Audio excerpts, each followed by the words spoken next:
এখনো পাকিস্তানেই আছেন look would. Nahid runner PSL অভিষেক হতে কি তাহলে আরও দেরি হবে? বেশ মধুর এক সমস্যায় পড়েছে এখন পেশোয়ার জালমি। পিএসএল ড্রাফটে সরাসরি দলে ভিড়েও জাতীয় দলে দায়িত্বের জন্য প্রথম 5 ম্যাচে মাঠে নামার সুযোগ হয়নি নাহিদ রানার। তার বদলি খেলোয়াড় হিসাবে তাই 5 ম্যাচের জন্য লুক উডকে দলে ভিড়িয়েছিল বাবর আজমের দল। চুক্তি অনুসারে নাহিদ দলে যোগ দিলে ফিরে যেতে হতো লুক উডকে।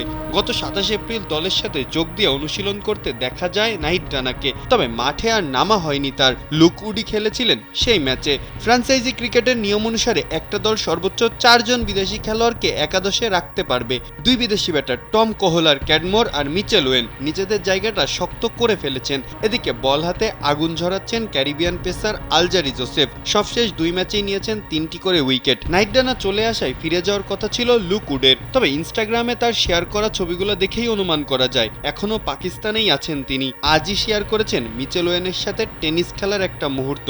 উড বদলি খেলোয়াড় হিসাবে আসলেও 8 বোলিং করে মুগ্ধ করেছেন সবাইকে। দারুণ নিয়ন্ত্রিত বোলিংয়ে হয়ে উঠেছেন দলের ভরসার নাম।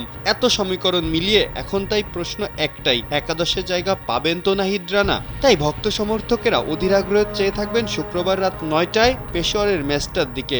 সব প্রশ্নের উত্তর হয়তো কালই মিলে যাবে।